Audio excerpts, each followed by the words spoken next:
मालेगांव शहर के अंदर सबसे बड़ी बस्ती है। 1800 मकानात सिर्फ गुलशेर नगर डिपो के अंदर है। यहां पर छोटा मोटा रोजगार करने वाले हमारे मजदूर भाई रहते हैं।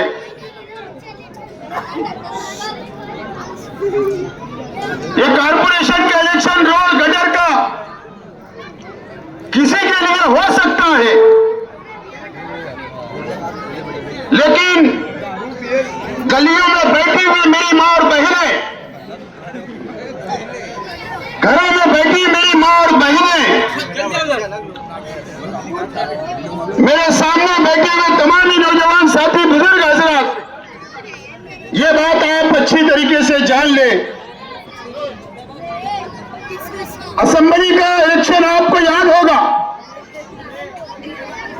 असेंबली के अंदर आप लोगों ने मेरे लिए मेहनत की, मेरे लिए बहुत जद्दोजहद की, रात और दिन एक किया। आपने रोजा रखा, नमाज पढ़ी, आपने अल्लाह से दुआएं की। हम लोग 162 वोट से इलेक्शन हार गए। आपके सामने मैदान में कौन था? आपके मुखालिफ मैदान में कौन था? आपको वो भी याद रखना होगा।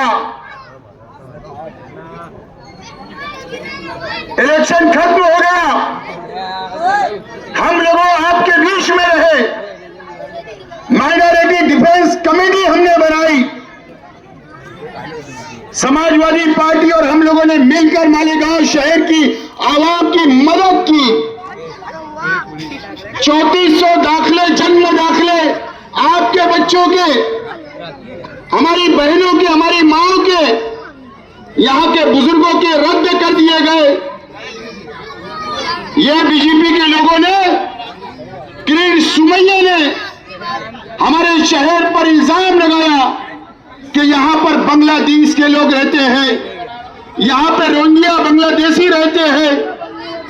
ऐसा इल्जाम लगाकर हमारे जन्म दाखले की इंक्वायरी हुई, पुलिस स्टेशन हमको जाना पड़ा। हम लोगों को पुलिस स्टेशन के बाहर दिन भर, रात तक हम लोगों को बैठना पड़ा। कई हमारी बहनें जेल के अंदर गई, आज कई भाई हमारे जेल के अंदर है, उसके लिए हम लोग कोशिश कर रहे हैं। मैं आपसे पूछना चाहता हूं, मेरा सवाल है कि बताइए, क्या आपके अपने वार्ड के अंदर जो लोग बंगलों के अंदर बैठकर सियासत करते हैं, गरीबों को ललकारते हैं, आपसे दूरी बना के रखते हैं, आपसे उनको घृणा आती है, कारपोरेटर बनकर बंगलों में रहने वाले लोग, इससे पहले आप लोगों ने चून कर दिया, लेकिन कोई आप मदद नहीं हुई। कई लोगों को नोटिसें मिली, गुरुवार वार्ड की आवाम को। हम लोगों ने आपकी मदद की, हम लोगों ने आपकी नोटिस का जवाब दिया, हम लोगों ने आपकी जमानतें की। हम लोग आज भी फिरका परस्त ताकतों से लड़ रहे हैं। आज मैं खास तौर पर बोलना चाहता हूं, क्या आपकी बेटियां, हो सकता सूरत के अंदर दी होगी, उसकी शादी हुई होगी, मध्य प्रदेश के अंदर हुई होगी, बाहर की रियासतों में हुई, या महाराष्ट्र के अलग अलग शहरों में हो गई होगी। अभी एसआईआर लगने वाला है। खास तौर पर मेरी मां बहने इस बात को सुने, आप लोग सुने कि एसआईआर का सर्वे होगा पूरे हिंदुस्तान के अंदर, हर घर का, हर शख्स का, हर इंसान का सर्वे जारी है। ये कौन कर रहा? ये आरएसएस कर रही है। ये कौन कर रहा? ये बीजेपी कर रही है। सर्वे करा रही है। बिहार के अंदर सर्वे हुआ, 70 लाख मुसलमानों की वोटर लिस्ट के अंदर नाम काट दिए गए। 70 लाख। अभी इलेक्शन के बाद महाराष्ट्र में होगा, हमारे अपने शहर में होगा, और सर्वे में आप लोगों से सवाल किया जाएगा, उसमें ना शेख आसिफ बचने वाला, ना आप बचने वाले हो, ना आप बचोगे, ना शेख आसिफ बचेगा। मेरे भी घर कारपोरेशन के लोग आएंगे, मेरे भी घर, आपके भी घर कारपोरेशन के लोग आएंगे। आपसे पूछा जाएगा कि बताइए कि आपके 2002 में आपकी वोटर लिस्ट की यादी ला कर दो, 2002 की मांगी जाएगी, उसमें आपका नाम है या नहीं है। ये मांगा जाएगा कि आज की यादी दो, उसमें आपका नाम है या नहीं है। 2002 की यादी में आपका नाम जैसा लिखा है वैसा आज की यादी में लिखा है या नहीं, यह टैली किया जाएगा, चेक किया जाएगा। उसके बाद आपसे आपका आधार कार्ड मांगा जाएगा, वो सही है या नहीं। आपसे पैन कार्ड मांगा जाएगा, वो सही है या नहीं।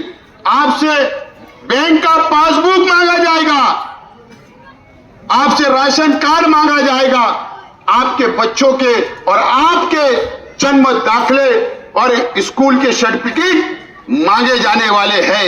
ये सर्वे जब तक आपने ये तमाम ही सबूत आप नहीं दोगे तो आपका नाम उस यादी से काट दिया जाएगा। ये सर्वे होने वाला है, इसको एसआईआर बोलते हैं, एसआईआर बोलते हैं। ये इलेक्शन को ये मत समझो हमारी मां बहनों को 200-500 रुपया देकर 1000 रुपया दिया जाएगा, 2000 दिया जाएगा वोट का। क्या फायदे का आपका? कितना साल चलेगा? 5 साल। 5 साल में आप हिसाब लगाओ, अगर दो सामने वाले हमारे मुखालिफ पैसे के दम पर इलेक्शन लड़ना चाहते, पैसे के दम पर, अगर 2000 रुपये भी वोट आपको मिलेगी, मुझे हिसाब लगा लो 2000 में 5 साल में कितने दिन होते, आपके 2-4 रुपये भी रोजाना आपको नहीं मिलने वाले। लेकिन ये सबूत कौन लाएगा? आपकी मदद कौन करेगा? आपके यादी कौन लाकर आपको देगा? आपके पेपर कौन दुरुस्त करेगा? ये सवाल आपके सामने है। आज मैं ये बेटा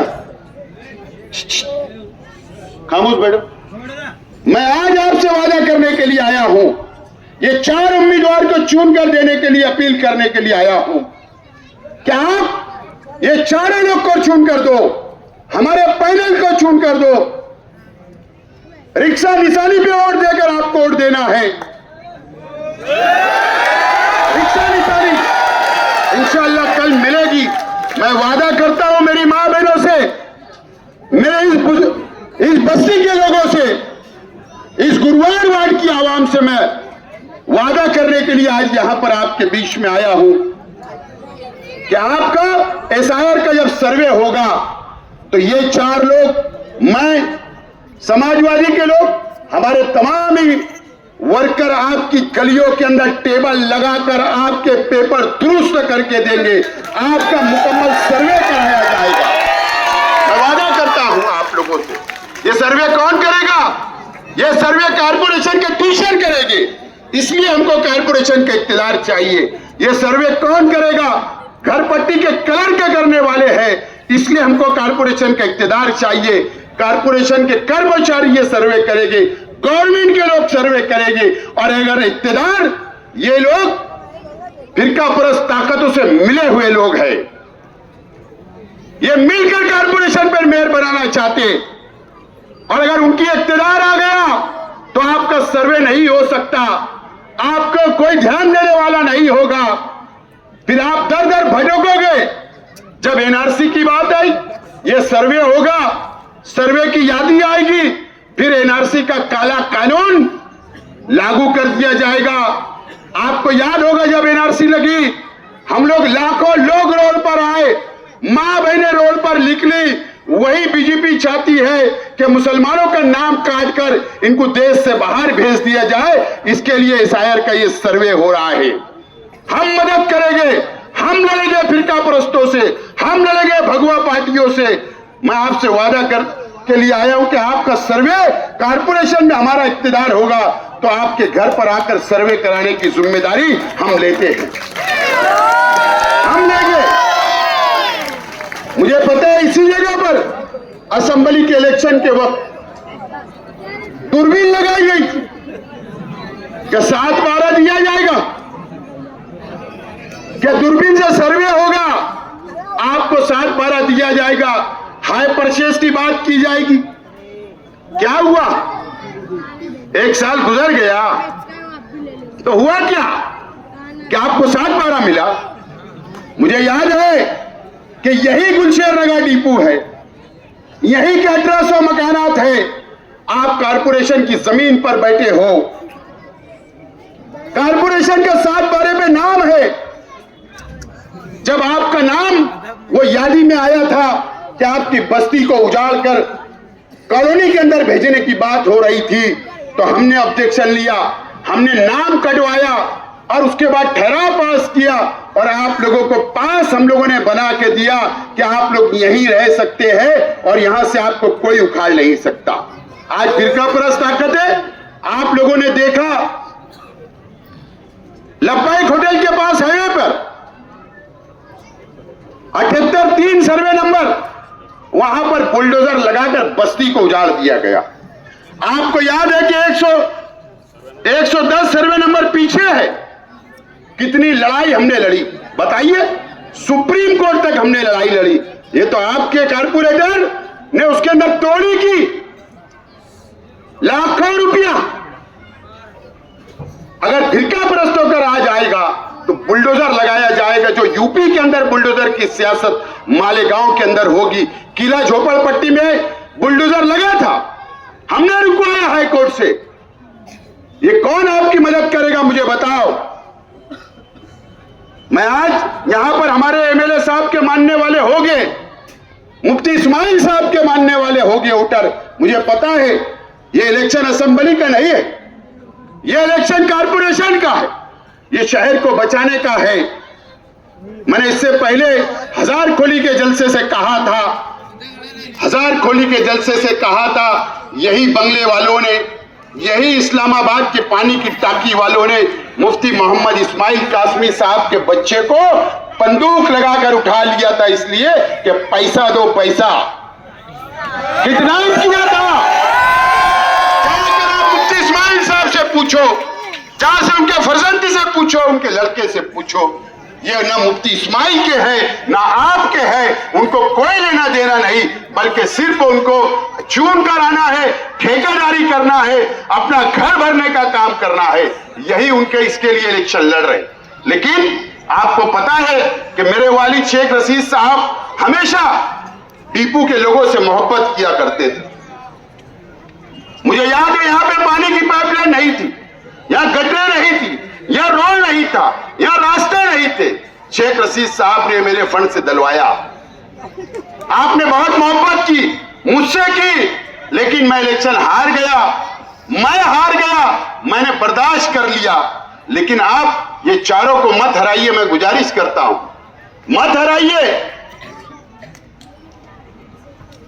आपको याद होगा कि जब मैं इलेक्शन हारा तो आपने रोए, आंसू गिरे। मैं हारा हुआ इंसान आपके से वोट मांगने के लिए आया हूं। ठीक है, मैं हार गया, कम से कम ये चारों लोग को तो मत हराओ, मत हराओ अल्लाह के वास्ते। ये इलेक्शन में अगर मेयर हमारा नहीं बना, ये इलेक्शन के अंदर अगर कारपोरेशन में इख्तियार हमारा नहीं आया, तो हम लोग का आपकी मदद नहीं कर सकते। मैं आपसे अपील करता हूं कि 15 तारीख को 4 वोट देकर पैनल टू पैनल कामयाब करें। बहुत बहुत शुक्रिया। खुदा हाफिज।